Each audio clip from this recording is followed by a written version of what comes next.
Ladies and gentlemen, welcome back to the physical digital tiny room. I am your co-host for the podcast, Michael, and I am joined by the man who has been called the physical manifestation of the Jungian shadow self of Irish podcasting. It's Benjamin. That's me. Watch yourself, because I'm there in the background with little desires for tinkering with your podcasts you know you shouldn't do. Very good. Watch yourself, because I'm there in the background being your shadow self, son. What? Son. What? You thought Peter Pan had problems with his shadow? Wait till you get a load of me. That's two pop culture references. That is the classic Disney movie Peter Pan, and it's also Jack Nicholson's line from the 1989 Batman, wait till they get a load of me. So that was a nice little hybrid of cultural references. Very good, Ben. I'm back in the physical digital tiny room. Oh, you even said it better than I did. That's annoying. Yeah. Ben. Got it. We've had a tweet. We've had a tweet, Michael. Yes, we've had a tweet. Once again, It's a real tweet. Oh, no. It's from Rainbow Smiley. Oh. Mm-hmm. Ooh. I honestly don't know who that is. And the question is, what do you make of this Batman wedding thing? Important or stunt? What? I'm just really excited because I just read that run this week, so that's very that's good. incredibly well timed.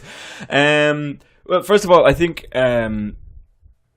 it's really important to look at Batman since the rebirth kind of the rebirth where the significance of Batman to DC is incredibly important, and they used to have this debate between, is Superman better or is Batman better? I think in terms of popularity and sheer, income, Batman trumps them 800 ways to anything else, because they had the Dark Knight Metal series, and that was all just alternate evil versions of Batman. Yes. Because that's what everybody gets a kick out of. Because they always get to do that stupid thing where it's like, but if Batman had superpowers, and then you get to give him a bunch of different superpowers and just show how great he is all of the time. I have Batman underpants. I have several pairs of Batman underpants. Do I have mine on today? Hang on. Quick underpants check. Check. No. I've got little robots on mine. But yeah, so Schneider kind of reinvented him. And made him into this kind of year one combat Batman. He was great, and Greg Capullo took over from there. And then, of course, that had to come to an end, and so Tom King took over.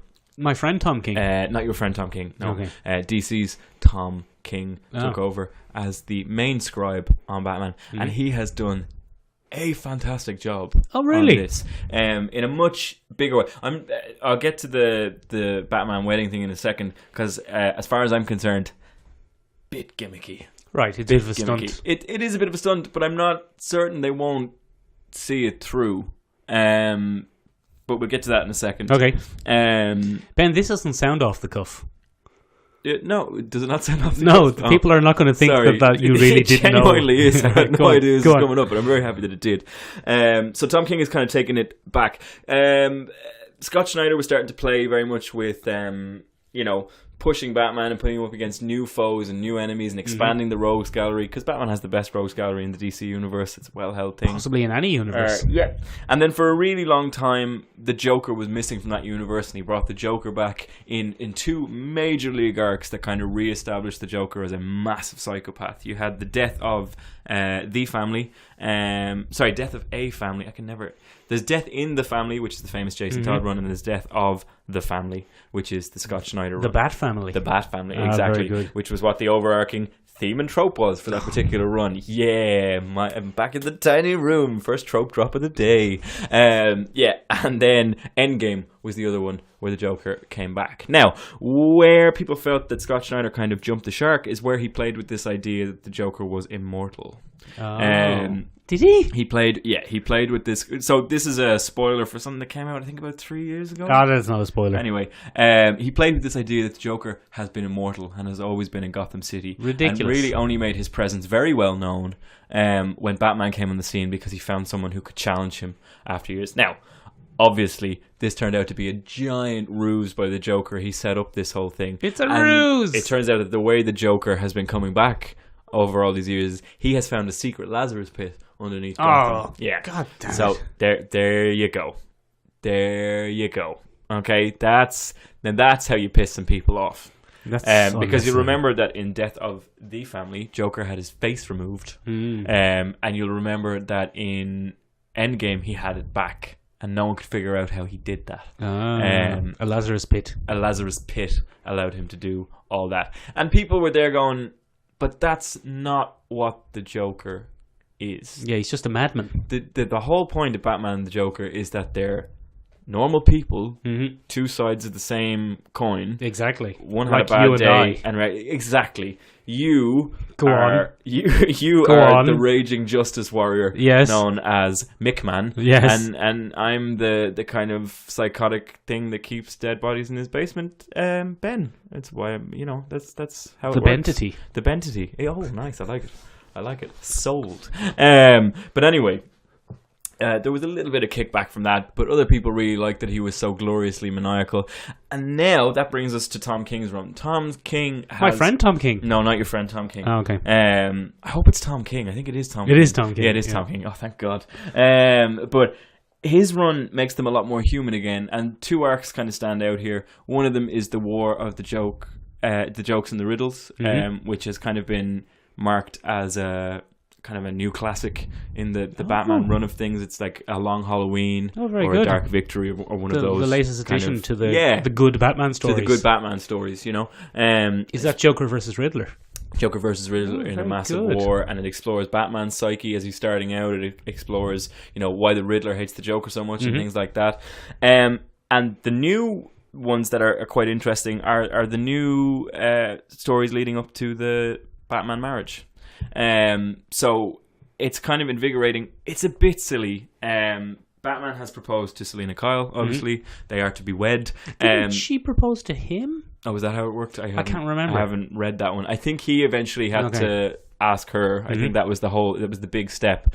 And now what you're getting all these different tie-in issues that come with that. She had to face off against Talia to earn Talia's approval to marry Batman. She beats Talia because she's ruthless, and Talia kind of recognizes her as an equal and blah blah blah. Obviously all the kind of higher ups are like, but she's a thief, she'll never be good enough for Batman, blah blah. And Catwoman is slowly just proving herself consistently against kind of a gauntlet of former Batflames. I have a question. Yes. My question is Batman marrying Catwoman, or is Bruce Wayne marrying Selina Kyle? See, this is an interesting one. It is being sold as Batman and Catwoman. So they're going to have a wedding, but I mean, Batman and Catwoman surely aren't legal entities. Surely. So are they going to? Because it's going to be very conspicuous that on the day that Batman married Catwoman, Bruce Wayne married Selina Kyle. Yeah. People are going to be like. The other interesting thing is everyone knows that Catwoman is Selina Kyle. Yeah, that's not a mystery. But not everyone knows that Batman is Bruce Wayne. So is legal entity and real person Selina Kyle marrying pseudonym Batman? I just want to know what courtroom's going to let them in with all the lads. I know, it's bonkers. Your Supermans, your Green Arrows. But yeah, so there's a couple of interesting things that happen. He's had a lot of fun with this run, I think. There was a double date issue where Superman and Lois go out with Bruce and... Batman and Selina. It gets very complicated, doesn't it? Yeah. Clark and Lois basically date Bruce and Selina. They double date. Noted Western explorers, Lewis and Clark. No. Lois and Clark. Okay. Lois and Clark. But that was the pun in the 1990s Dean Cain run. Based the whole TV show around that pun. Yep. Went well. But anyway, so he's had a lot of fun with this. But I think one of the most significant stories is the most recent ones, which are leading up to Batman 48 and Batman 49, where the Joker has gotten wind of the wedding, obviously. He's going to try and ruin it. No, he has a breakdown. Oh. Because he recognized this. He wants to marry Batman. In a way, yeah. He has a breakdown, and he holds a Gotham wedding hostage and murders everyone in the wedding to get Batman's attention. Like how you're always trying to ruin my relationship. Yeah. Remember when I held Christchurch Cathedral wedding hostage last year when you crashed through the big glass pane window? That was a dream. And no, that happened. That happened. You blocked it out, Michael. You blocked it out. But anyway, he has this huge hostage situation, breaks it down, and he has a conversation with Batman. And you just see Joker unraveling at the concept of a life without Batman. And it was very interesting because it really marked out their relationship in a fresh, kind of rational way. And that obsession link that was kind of established in The Dark Knight Returns, was brought back. So that was really cool. And then Batman gets knocked unconscious. Right. And has a he's going to dream. murder Batman. No. Selena Kyle then intervenes as Catwoman. Right. And the two of them Have a fight to the little kiss. death. No, Oh. they fight to the death. And Catwoman slashes Joker's throat open Joker's and he dead? shoots her in the stomach. Oh. No, they both start to bleed out. Okay. And they have this conversation as they're bleeding out on the floor. Oh, good. And they just talk about, they go through all their history together as villains. And it's like, do you remember that time that Eddie did this? And they talk about, the Riddler and how things have developed. They reference the famous Almost Got Him episode from... Really? Yeah. Two-Face gets a mention. He's been notably absent from the Tom That's King cool. runs. It's really excellent writing. But more importantly, it marked this thing of, is this the last Batman Joker story? Is this the last thing? And I don't think it can be. I don't think Batman can ever be happily married. And I think that's the point the Joker makes in the issue. So I don't know if that's foreshadowing from Tom King, but Tom King... My friend Tom King. No, not your friend Tom King. His version of the Joker says he isn't Batman if he's happy. Right. That doesn't happen. Like, there's no Batman without... Because the Joker knows most of Batman's history. The Joker knows who he is. He just pretends that he doesn't because it would spoil the game. Because he's mental. For him, I think. Isn't it interesting that this year, the big summer event of the year is a single issue of a comic instead of an event? I think DC has to keep trying new things. But I think they've really fucked their universe up with... from a film point of view, destroyed. Yeah. But from a comic book point of view, the Dark Knight's metal ruined the source wall. They're kind of reshaping the universe. There are now 7 new forces released onto the planet. Very good. There's a new form of Green Lantern. There's the ultraviolet lanterns, the invisible spectrums of emotion. Like, oh no, we're just playing fast and loose with the rules because the source wall in DC Comics was the end of the universe. Yeah, it's where God lives. Exactly. And in getting rid of the Dark Knight's metal, they've cracked the source wall and things are spilling out from the other side of the source wall. Were they that powerful that they needed that? I don't know. I mean, comic books have always done that. They always move the goalposts whenever they need to. That's how comic books work. And I don't mind that so much. But it's interesting that this run, Tom King's run, is always sane. He always comes back to Batman as not your friend Tom King. He always comes back. Ladies and gentlemen, I can see Ben twitching every time he says Tom King now in case I interrupt him. He always comes back to a rational Dark Knight. And that's really important. Very good. In DC. So I really like the new run, but I would hazard a guess that the grander DC universe can't allow Batman to be married. It's interesting. They're having midnight openings of comic book shops to sell this issue. Oh, for God's sake. I don't. That's why it might just be a bit of very good marketing that they've made it a big, huge pop culture event because characters get married all the time. Rogue and Gambit got married there a few weeks ago, didn't they? Black Canary and... No, Rogue and Gambit didn't. Colossus and Kitty Pryde. Oh, did they? Okay. Rogue and Gambit proposed to each other and are now starring in a new run called Mr. and Mrs. X. Oh, very good. And then... Can she give him a wank? With gloves, sure. But that's all. Very soft gloves. I haven't been following where they are. I don't know how it works. Anyway. Maybe he taps into her potential energy and has a sheath of some kind. Oh, very good. You'd like to tap into her potential energy, wouldn't you then, you pervert? Jesus. Ben, let's move on and talk about another thing. Yeah, sure. Did you watch Luke Cage? No. Yeah, it was alright. It's alright. Yeah, no, it was good. It was probably better than the first series. Good. So if you were a fan of the idea of the first series but found it a bit of a slog, good, which I think many people were. I did. Yeah, I'd say give the second series a go. But beware, Ben. Beware the first 4 episodes because they're very similar to the first series. They're a bit of a slog. But when the villains get going and things kick up, kick on, kick off. Oh, it gets going pretty good. It's pretty exciting. Oh boy! Oh, let me tell you. And Misty Knight gets a robot arm, and she punches some people. It's it's actually pretty good. Okay. Again, I said this before. The major criticism of it is it assumes that you, the viewer, are as invested in the lives of Mariah Dillard and Shades as you are in Luke Cage and Misty Knight. Do we get any more clarification on what the deal with Shades is? Yeah. Oh, yeah. He was actually probably my favorite character of the season. Any spoilers you hit me with? No, I'm not going to hit you on any spoilers. Oh.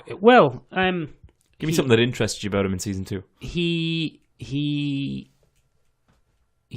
bisexual. or maybe just prison gay. But anyway, that becomes a major plot point in the series. And, you know, he has an arc. Oh. Which is something you can't always say for supporting characters. Because I did find him quite irritating in season 1. Well, his shtick is just having a nice suit and wearing sunglasses inside. Which I don't like. But even that... I thought he had a superpower of some kind, and that's like why he had to wear shades. Laser eyes. Like, you're thinking of Cyclops. No, I didn't know whether he had a type of vision at night or something. You're thinking of Cyclops.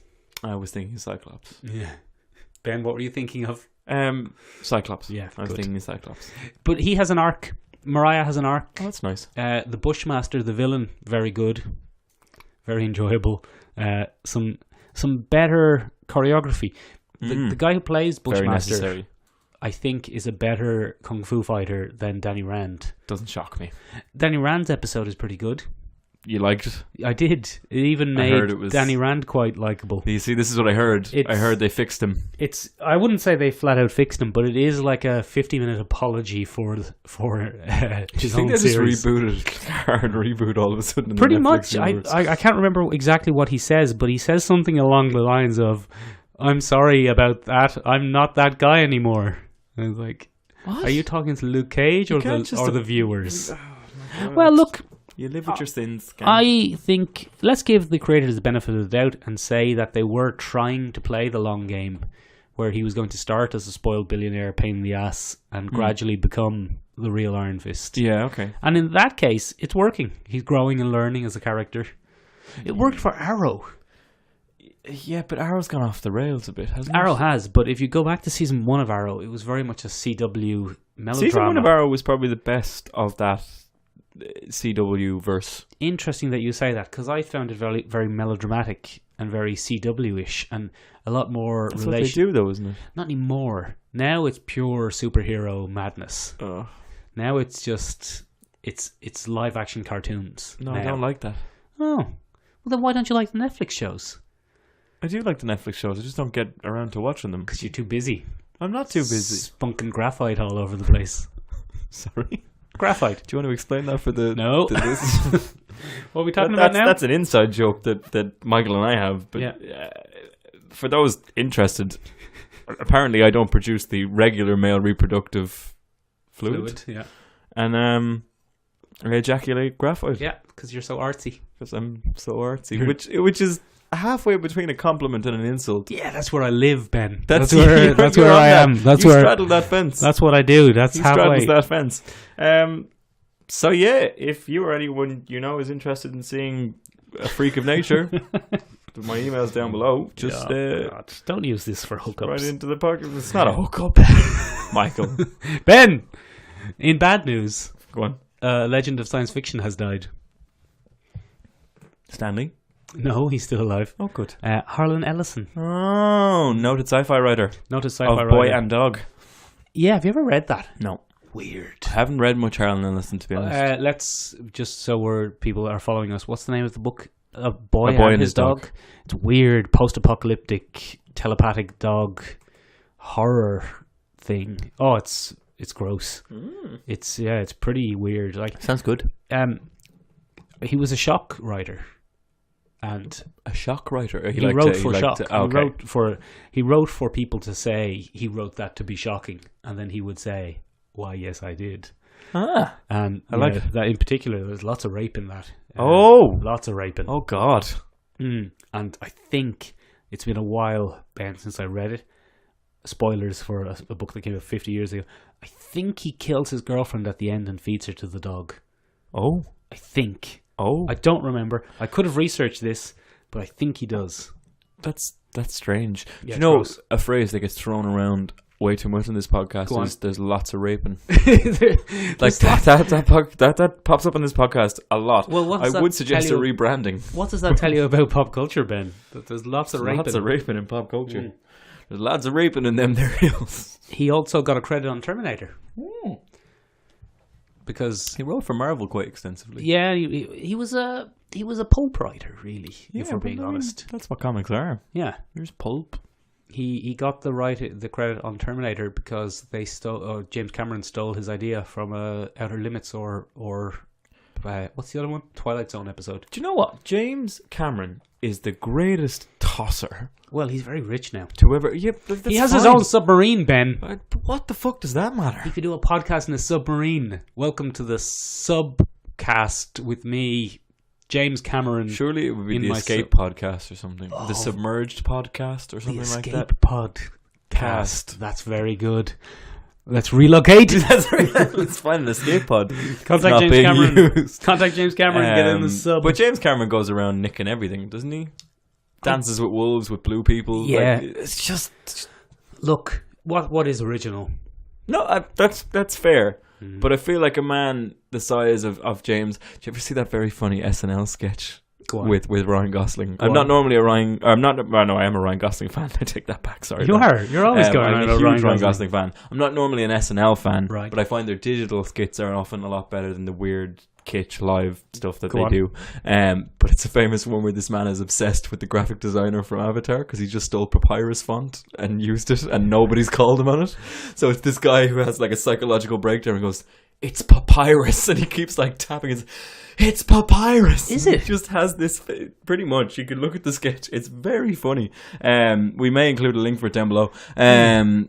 It's very funny. And it's just him like having a mental breakdown where he stalks the graphic designer from Avatar. That's interesting. It's very funny. Ben, just throwing back to something we talked about earlier. Go You mentioned that there was a Batman run called Endgame. Have you seen the rumour that might be the name for Avengers 4? Because they said we're in the end game now. We're in the end. Well, Doctor Strange does in his weird American voice. We're in the end game now. Yeah, That's and my then Doctor Strange voice. then he disappears. Yeah. I don't think it will be. I think that's probably just another placeholder name. Little bit of hype. Little bit of hype. Ben, speaking of hype, Go on. and things that we're excited about. Yeah. What unnecessary Spider-Man spin-off are you least looking forward to? It involves a living vampire, which is an oxymoron. Moronic compared to the rest of that bloody film. Because Sony is drowning and losing all its rights again, it's clinging on to the little bits it has, like water passing through a clenched fist, or sand in a desert. Yes. It's just disappearing. And so they're taking... we've had Silver Sable and a Black Cat. Although that looks cancelled now. Looks cancelled, which is excellent news. They should have taken the hint and cancelled this next thing Venom. that they're doing. No, but they should have cancelled that before it even got its 90s trailer, but they didn't. And to be fair, Tom Hardy might do something. I don't know. It's going to be terrible. But then they've gone and made another one, which is Morpheus the Living Vampire, which we've talked about before, Michael. But they've cast their lead as Morpheus, which is bloody Jared Leto. Now, Ben, is this a real casting? No, it's been confirmed, I think. Has it? I think it is a real casting. But I It was mean... confirmed earlier this week. Is it going to happen? No, I hope not.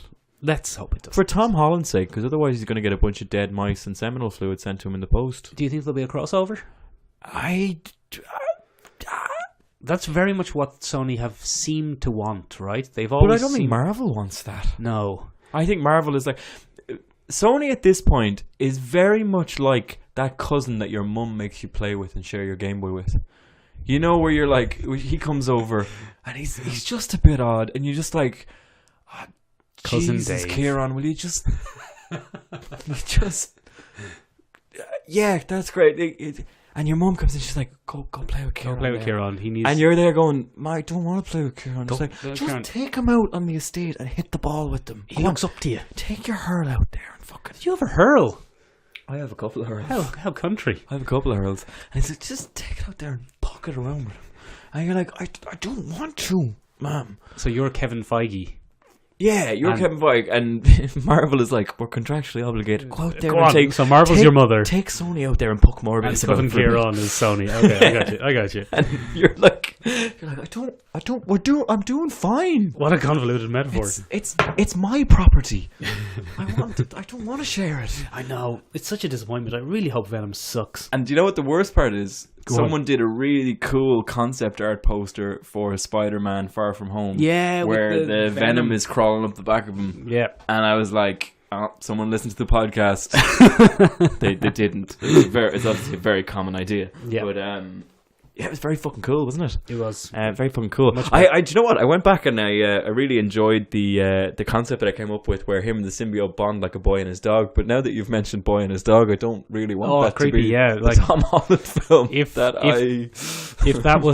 they copied it directly from A Boy and His Dog by Harold Nelson, the symbiote would find people for Tom Holland to rape. Is that what happens? Yeah, that's what it's pretty much about. Yeah, he sniffs them out. It's gross. Oh God, Benjamin. Hang on. Can we cut that part out about Harold Nelson? I don't think I want to be associated with Harold Nelson. But like he was aware that was bad. Does that make it okay though? Yeah, I think it was a commentary more than a. About what? About that you shouldn't let your dogs find people for you to rape. Yeah. Well, you shouldn't do that anyway, Michael. Yeah, well, sometimes people need that pointed out to them by fiction. Fine. I'm actually I'm not even kidding. This isn't even a bit. I'm really uncomfortable with that. My head's trying to wrap around it, and because he's a telepathic dog. I get it. He can't find food for himself, so he finds the boy girls, and the boy finds the dog food. That's their relationship. Why can't the dog find food? He's genetically engineered, I think. To find people to rape? To find people. And be telepathic. I don't like it. The film is very different, though, isn't it? There is a film. I haven't seen the film. Yeah. Fuck, how do you film that? Right, let's move on. Let's move on from this little breakdown. I think this is the end of the podcast. Ben, we've had a tweet. We've had a tweet from... That's another tweet. Long-time listener, first-time tweeter, at Podcast Wanker. That's not a first-time tweeter. Fuck. And at Podcast Wanker says, in episode 56, Ben lauds Victorian literature and all that has come from it. Oh, shit. He doesn't mention steampunk, though. Oh. I bet he's into steampunk. Fucking Ben. Which is one of the milder tweets we've had. That's quite Wanker. mild. That wasn't actually... Very personal. That didn't assassinate my character in any way. Not at all. So I'd love to find out who long-time listener, frequent tweeter, Podcast Wanker is. We'll never know. We've had our suspicions. Occasionally I'm not in town and someone sounding very like him pops onto the podcast. Anyway. Go on. The reason that it wasn't mentioned, Podcast Wanker, is because I fucking hate steampunk. Oh, very interesting. So, I mean, admittedly, in the strange, monstrous personality that you've draped onto my skeleton in your head, I would be a steampunk fan. It makes sense, doesn't it? In your head. Yeah. But I don't want to have anything to do with anything in your head, to be honest, at Podcast Wanker. Yeah. And luckily for me, I fucking hate steampunk. Here's the thing, Ben. I think I hate steampunk as well. But then, when we were preparing for this episode, because as you know, that wasn't... No, don't worry. I haven't decided I like steampunk. But the thing was, as I was looking through some steampunk for this episode, I couldn't really figure out exactly why I hate steampunk. I think... it's just the fun thing to hate. I can think of other reasons to hate steampunk. All right, go on. Let's turn the podcast into a cesspool of negativity. Not necessarily. So a couple of weeks ago last week, we talked about the Victorian influence on literature. And for the most part, it's had a very positive effect on literature in several ways and helped to shape a lot of what we do. We will talk a bit more about the positive aspects later, but since we started with steampunk, sure, we may as well lean on there. Let's lean in. So steampunk predominantly comes from Jules Verne and H.G. Wells. H.G. Wells and Jules Verne, to a large degree, would have influenced the aesthetic of steampunk. Although they weren't necessarily steampunk writers. No, they weren't steampunk writers at all. God, no. Sorry, I take that back. No, God. Steampunk would have grown a lot more out of the cheap weekly magazines or the beginning of the pulp genre, I guess you could look at. You used to have these fantastic covers back in the Victorian era where it was like big spacemen and, you know, the huge towering tripod men of H.G. Wells' kind of thing. Yes. And that became very popular. And so as that went along, moving into the 20th century, this kind of subgenre grew up where you had these fantastical stories. And it became very common to have modern technology anachronistically put into Victorian narratives or whatever, and the way you would justify that is because he was a genius and he found out a way to do it with steam. So my gripe with steampunk from a non-aesthetic point of view is that it's a lazy way to give your past characters future tech. And that's what I have an issue with in that regard. Right. I think it just annoys me. From an aesthetic point of view, I think it's kind of shitty. It's just visual noise a lot of the time. Oh my God, that's so harsh. I think a lot of people are like, oh, look at all the clockwork mechanisms and oh, look at the old-timey Victorian stuff. Just dress up as a Victorian. You don't need to stick a bunch of fucking broken cogs on you. Oh, so right. So what you're saying is it's the cosplayers that you hate. No, not even. But I would like to point out Brooklyn Nine-Nine has a fantastic kind of... There's 3 episodes where they meet a famous science fiction writer or fantasy writer, kind of modeled after George R.R. Martin. And Terry Crews's character is obsessed with this guy, and so is Jake Peralta, Andy Samberg's character. And they meet him, but at one of them, the female detective Rosa has to go undercover.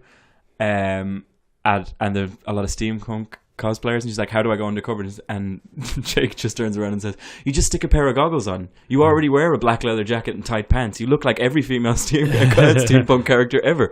And she does exactly that and fits in perfectly because she's wearing a pair of goggles. Very good. No, I think in general that's a fantastic doodle. It's a tripod. He's doodling a tripod, vaporizing someone, and my favorite part of it is definitely the vaporized skeleton. It's just decent. Great. It's great. And that should definitely be the logo for the podcast. We should definitely stick that up at some point. What are you saying? But generally, I find it's very repetitive. I find there's a lot of I'm looking here, and you have a Scott J. Campbell Danger Girl sketchbook. I do. On your shelf. Yeah. Scott J. Campbell loves an owl. J. Scott Campbell. Yeah, you're absolutely right. Of course you are. Because you have his bloody sketchbook. But he is a big fan of steampunking things up. I think there's a weird fetish with steampunk, especially when it comes to women. They like this idea of a Victorian woman. There's no such thing as a weird fetish, Ben. Fair enough. It's just a fetish. No kink shaming on this podcast, eh? Yeah. Lady Mechanica is a great example of that. It's a very badly written, quite intricately drawn, but it reminds me of the heavy render style from the 90s. And a lot of the guys, like Mark Silvestri and stuff like that, do a lot of steampunk work because it suits that intricate overdrawn. This is off the top of my head, so I'm not going to remember it very well. Fine. But wasn't there a line of comics from the early 2000s? It was an effort by a comics company to launch a new universe of comics, and they were all set on different planets in the same system and linked together somehow, and one of them was steampunky. Oh, the listeners might be able to help us with that one. What was it called? The Solace Universe or something? And there was a... That's interesting. So, if anyone knows what that's called from that loosely strung together description, that would be amazing. Please let us know down below. We'd love to know.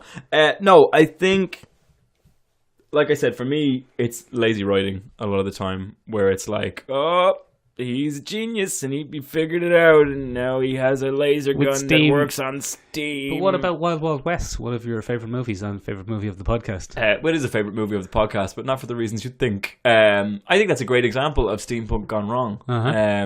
Giant mechanical spiders, just no. Although that was famously that mad producer who wanted to put giant spiders and everything. Who had a giant spider fetish, which wasn't weird. No, there's no weird fetishes.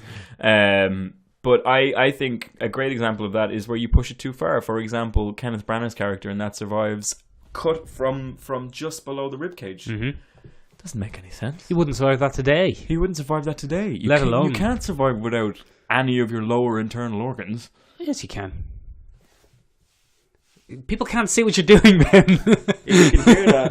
You can pick it up. Hang on. That noise is me fashioning a midriff section away from myself. You could be stuck on tank treads or something. No. Okay, yeah, that's fair enough. No. Yeah. Oddly enough, it's funny that steampunk is kind of a proto run of cyberpunk, which we are big fans of on the thing. But what I like about cyberpunk is there's no anachronism there. It's the future, so you can do whatever you want. And I find that cyberpunk is often much better written and has much stronger themes.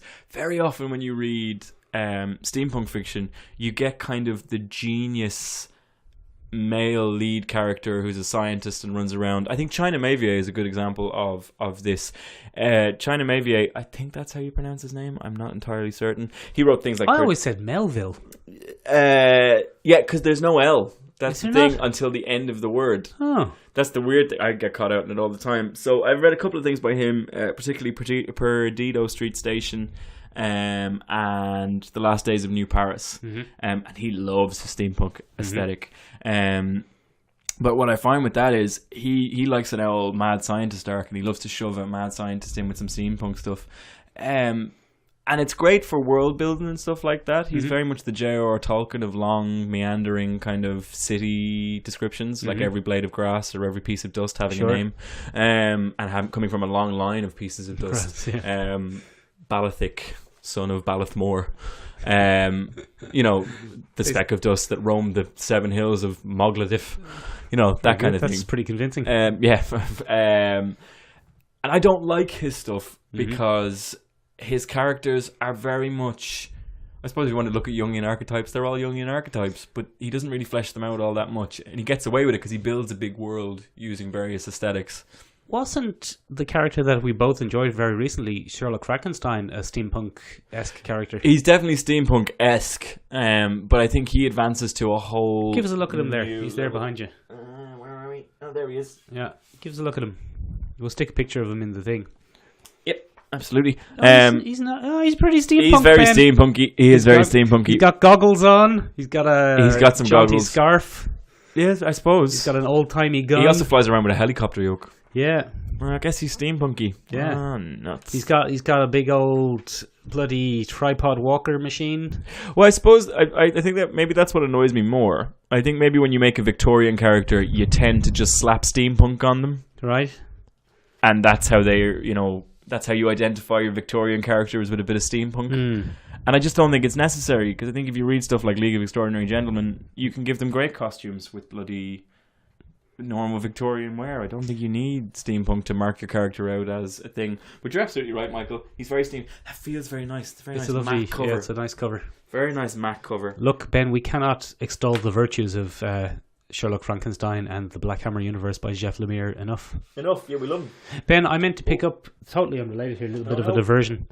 I meant to pick up The Sentry #1 by Jeff Lemire last week, but I forgot. I left it in the shop, so I haven't read it. Nerds. But Jeff Lemire doing a character who has mental problems and experiences a break from reality. We've never heard of that before in Jeff Lemire's work. Very exciting, isn't it? It's very exciting, so I'm very much looking forward to that. I think it could be a modern classic. I read another Jeff Lemire thing this week. What did you read? Gideon Falls. Oh, we'll talk about that at the end. We need to talk about Victorian. Sorry, we're going back to Victorian literature. So, for me, steampunk seems a lazy way to kind of reference a former era, and it's an easy way to mark a character out as a genius without making him do anything clever. It's like, he figured out how to work steam in different ways. Look at him go, woohoo! And it's just, so you're saying it's the olden day version of Stan Lee, just saying he's a mutant. He knows how to work steam, folks, and he turns it into fantastical machines. Any more examples of a good Victorian thing? So we here at the podcast are huge fans of the Sandman. Huge fans of the Sandman. Still can't find my Sandman comics. That's depressing. You should definitely get on that. Parents have them probably. They're selling them off. That's how they're paying for the mortgage. Damn them! So they're paying for the mortgage. So Neil Gaiman is massively influenced by the Sandman. He's massively influenced by the Victorian era. He's massively influenced by any form. He's also very influenced by the Gothic era, which came just before the Victorian era. If you look at Morpheus as a character, he's very much the tall, dark, brooding stranger that features in most Gothic novels. For sure. And then going on from there is a fantastic collection of essays called the Sandman Papers. Oh, very good. Which is by a series of academics, and I happen to have it. Of course I do. Look at me. I went to college. College boy. I couldn't leave it out, folks. It has to go in the podcast every week. But there are a fantastic couple of ones. Ben, I'm just going to interrupt you there so that everyone knows I also went to college. Yeah, but you didn't study tropes. You did something useful. Something real. You did something real. Let's move on. This is no place for real things, Michael. It's two grown men talking about bloody comic books. That's true. We'll have less of that. So yeah, he kind of, I think one of the heavier influences is obviously the Penny Dreadfuls. A lot of it is horror and that kind of thing. What are we talking about again? Sandman. Yeah, and that inspired a lot of that. But more importantly, in a lot of Victorian novels, and one of the tropes that really picked up in a lot of the Sandman stuff was the need for retribution and revenge, justice and the balancing of the scales. Go on. People in Victorian novels meet grisly ends all the time. Good. Sometimes a ghost gets them. Yeah, exactly. And very often they don't necessarily deserve that grisly end, but they seem to suffer anyway. Good. One of the big characters that was quite popular in Victorian literature was Pan, the god Pan. Yeah, I know who he is. The Greek guy, the forest guy. Yeah, the big forest guy. Yeah, he the horns. features in quite a few novels. Usually has his willy dangling out. Yeah, he loves now willy dangling. He's a sex god. Goat's legs. Yeah, he's got goat legs. He's a big bloody satyr big kind of horny character. goat-legged guy. Yeah, I know. Big horny goat-legged. Not to be confused with Satan. He is a pagan god. Or Cernunnos, the Celtic god of the hunt, who looks somewhat similar. Anyway, I didn't know that. There you go. Michael's been reading a little Celtic mythology in his spare time. But anyway, he often appears and no one can combat him or stop him, and he gets to have his wicked way with whatever he goes about. Morpheus, very much in his early run, before he's trapped in the sphere for 100 years. Is it 100 years? It's a snow globe, isn't it? I don't know what he's trapped. He's trapped in some kind of thing. A Victorian kind of occult figure, a bit like Aleister Crowley or something like that, traps him. So, I mean, even the setting of Sandman from the very beginning is when Victorians are dabbling in occultism and they find out things and they find a way to trap one of the 7 Endless, and he gets trapped for 100 years. And during that time, he kind of mellows out. Before that, he's very much an Old Testament kind of Morpheus. And he has his wicked way with people whenever he feels like it. He punishes a famous Babylonian... Is she a princess, queen? She's Egyptian. He sends her to hell because she displeases him by, I think, falling out of love with him.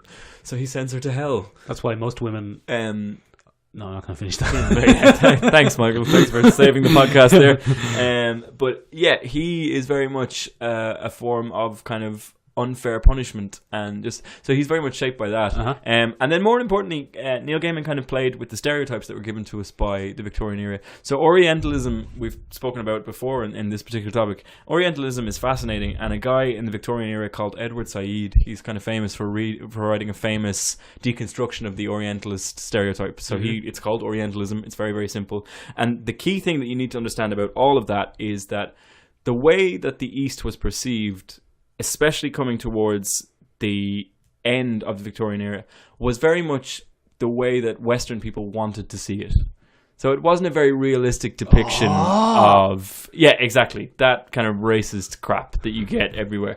The depiction before the Victorian era of the Orient was very much opulent and filled with perfumed smoke and spices and mystical kind of stuff like that. Everyone had a lamp. Yeah, opium dens. Yeah, opium dens, the whole night. And that's how it wanted to be seen. There are 2 fantastic stories in the Sandman era that take Edward Said's deconstruction in the Victorian times to a very logical conclusions. They are Soft Places and... I have it written down. Soft Places and Ramadan. There are 2 stories where... Dream, or Morpheus, has to visit the dream concept of the Orient from the Victorian era. So he kind of crosses into that perception of the Orient. And while he's talking to someone in that perception, Neil Gaiman is intercutting it with the actual Middle East at the time of publishing. So you follow a little girl going around the rubble of her town. You're Syria or in Iraq. It would have been Iraq at the time, probably, but now it would probably be Assyria. And you have this juxtaposed thing. The character that he's talking to is very opulent. He's very over the top. He's very mysterious and thing. And then you get snapped back to this really grey, muted, modern Baghdad, and this little girl who's just trying to find food or something. It's a fascinating way of kind of continuing that. That's Soft Places, is it? I think it's Soft Places, is that one. And then Ramadan is the other one, and that's where he deals with those characters, that perception again. And he has to become very pompous and very opulent to actually be accepted in this realm. So it's really, really interesting. Interesting. Ben, have you ever read The Authority? I have read The Authority. Love an Authority. Ben, speaking as I am, as less of a person who knows what you're going on about Victorian literature, what do you think about the aliens in the second run? Second run. The second arc? Yeah. Is it the second arc? It's the second arc, yeah. First arc is the Gomorrah. Circle. Yeah, the Circle. And then the second arc is the Victorian. Are they Victorians, Ben? They're... Okay, You explain it. we've talked about steampunk. Unfortunately, Go on. it's crept its way into the Authority. If you take a look at the second arc, where we get a little bit more backstory on Jenny Sparks, Very spirit good. of the 20th century, that kind of thing, we understand that she is a dimension hopper on occasion. Yeah. And she's betrothed to a member of a kind of big evil race called the Blue. And they were in peace talks at one point. Is Jenny Sparks from our dimension? I can't remember. She is, but she went to this alternate dimension where the Blue were these posh aliens. Yes. Who had made contact with humanity in the 1890s or something is when they made contact. And then they came through multiple times. I think they ended one of the world wars by spilling poisonous gas through the rift or something. It's all very vague, but here, hand me down that comic while you talk. Which one am I handing you down? The Authority. There it is. There it is. The absolute authority. Yeah. Well, rather interestingly, the Blue are simply Imperial Britain in the Victorian era, brought to their logical conclusion. So they're a modern Victorian Britain. That's blue. And rather interestingly, they are obsessed with the same things that many Victorian scientists and aristocracy were obsessed with. They are obsessed with categorization. They are obsessed with genetic experiments. They are obsessed with basically colonizing just about everything with a pulse. Now, rather interestingly, a lot of rape in that. There's a lot of rape in that. They have rape camps in that. That, I think, is more of a throwback to modern dictatorship. But you can see, like, even from the imagery that you're flicking through there are bombardiers and cavalry in full British regalia. And this would have been at a time where England was really enjoying its reputation as the greatest naval force on the planet. And the Blue are very much a naval force in space. It's a similar principle. Everyone's on a ship and it has to be run the same way. But they're kind of shown, they're kind of bastions of rationality, because that's what the Victorian era was really obsessed with, was being rational and scientific about everything. And then they extrapolate that concept into a very modern thing. So they have all the tech, they have all the kind of advancement that we have, but they're still following that imperial colonial mindset and trying to expand. And that corruption of aristocracy can be seen in the form of the High Commander of the Blue Empire, who's just a vile, evil kind of man. Yeah, real bloke. And he kind of embodies that British superiority, where he feels it's his right because he's the stronger of the... He feels it's his right because he's the strongest one there. That very much mimics kind of how England, especially in the Victorian era, interacted with Africa, where they had the Gatling gun, right? And Africans had spears and shields and shouting. It was almost kind of their right to civilize other countries, right? Because they had technology, because they had this, the same way that they did with India, I suppose, around that time, where they had that right to kind of put it under their boot heel because they were the more superior race. Do you think the whole Blue thing is Warren Ellis's critique of that? Oh, I think it absolutely is. I don't think Warren Ellis holds any... I think what's interesting for me with people like Warren Ellis and Grant Morrison and Alan Moore is I think they're very much influenced by it because it would have been the fiction of their childhoods. Very much like Victorian narratives were still quite strong back in the 50s and 60s and 70s. It would have changed. They would have had the sci-fi revolution in the 60s or whatever. Sure. But, you know, those Victorian narratives were standards at the time.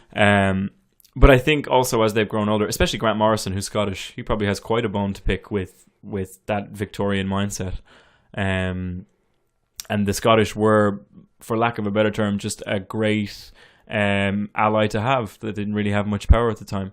I think that's famously kind of embolized by the Royal Seal, where you see the unicorn, the lion, and I can't remember. You're much better at that seal than I am. Do you want to break down the real world one? Yeah, with the unicorn. Well, there's the unicorn in and the lion. chain. The unicorn is Scotland, and the lion is England. The unicorn in the chain and the logic behind that. The whole thing about a wild unicorn is a fierce and dangerous and terrifying, but a tame unicorn is a loyal friend and and confidant and Yeah. Whereas any Scotsman that looks at that goes, "Hey, that's when they put us in chains, isn't it?" Exactly. Bloody bastards. Not any Scotsman, any Scottish nationalist. Any Scottish nationalist would look at it and go, "Hey, yeah, that chain, that's a great way to be my pal." But yeah. So I think he definitely has an outside perspective. But I think people like Warren Ellis and Alan Moore are definitely critiquing when they do these kinds of things. I think they're definitely looking at how much damage their empire did at one point. Mm-hmm. And I don't think you can argue that the Victorian Empire was a good thing. It was very much the decline of the Great British Empire. And it was everything bad that would come with the decline of an empire. Losses of control, losses of things like that. You could look at much of the kind of retraction of the colonies and things like that as perhaps an America leaving Iraq in the midst of a revolution. If you're looking for a modern... It's interesting that you say that, because since we've been having this discussion over the last 2 weeks, I've been thinking about how world events have influenced pop culture in other ways. And I was thinking recently, this whole idea inspired this whole thought, but wasn't it amazing how in the it's starting to change now. Yeah. But in the early 2000s, post 9/11 basically, Sure. every hero became some sort of authority figure. The most popular TV shows were CSIs and detectives and where you could easily find out all these kinds of things and make the world a safer place. And FBI agents were always the heroes. CIA agents were the heroes. Even the likes of the Authority and the Justice League joined S.H.I.E.L.D. or Argus and things like that. Nick Fury is the hero of the Ultimates run. Exactly, and even in the the Marvel Cinematic Universe, they're very much a kind of governmental authority, keeping everyone safe organization. Agents of S.H.I.E.L.D. is glorifying government officers. Yeah, but then now, I think we're getting a bit of distance from that, and people are going, wait a minute, and then everything is moving back away from government authority figures being heroes. I think the one that kind of impressed me a lot in that regard was Winter Soldier, when the Russo brothers made it, because it's all about Captain America's struggle to be part of this new cog, or part of this new machine. And then Hydra, obviously. I think Winter Soldier may be remembered as the best part of the entire Marvel Cinematic Universe in 20 years' time. I hope so.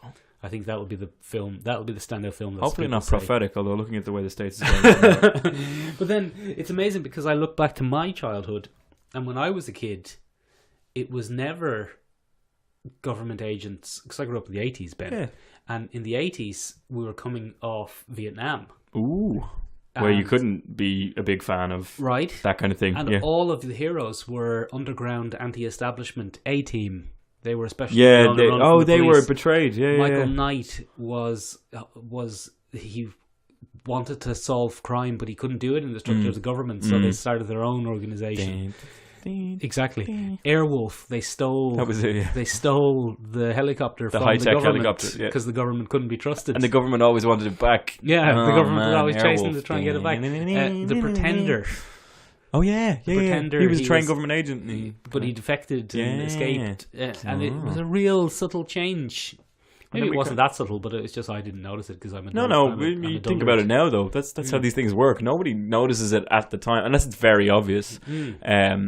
Just on that train of thought, has anyone actually tried the Hail Hydra test with Donald Trump yet? Has anyone actually gone up to him and just gone, Hail Hydra? Hail Hydra? And then waited really tensely for him to be like, oh, Hail Hydra. Yeah, someone should get on that. Yeah, it worked with Gary Shandling. He's dead now. He's dead now. Famously dead Gary Shandling. Well, on that high note, ladies and gentlemen, let's wrap up that slightly rambling. Let us know what you think. Steampunk, are you a fan? If you are, don't get in touch with the podcast. We don't Look, defend yourselves. Defend yourselves. I think. Hold on, I forgot. I didn't get a chance to say that. I think that Steampunk is somewhat, like 10% unfairly maligned. I think you proved that with Sherlock Frankenstein. I think they're the nerds of the nerds. But to be fair, if I agree with you on everything, we don't have much of a podcast. True. But you're not going to catch me in Steampunk, Ben. That's for sure. But I think they're the nerds of the nerds. They're the easily picked on group of nerds.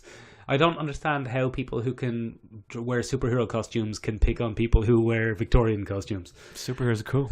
Anyway, Ben, do the wrap up. Anyway, ladies and gentlemen, we are on Instagram. We are on Facebook. We have an email address, michaelandbenjaminspodcast@gmail.com. We sometimes get emails. We are on Reddit. If you feel like getting in touch with us on Reddit, we very often advertise our stuff there. No, not advertise. We very often share like-minded community content that you can engage with. Got it. Very good. We are at user Mick and Ben's podcast on that. You can find our page and all that on Reddit. We are on Facebook as well. Please get in touch with us. Let us know what you think of the Victorian era. Do you think? Do you have any favorite Victorian stories? Do you have any favorite superheroes that have been influenced by it? More importantly, do you think Jared Leto is going to send Tom Holland bloody dead mice in the post? He better not. No. If not, we'll have a little petition to have him removed. Yeah. Anyway, that is the end of the podcast. Bye. Bye, everybody. Bye.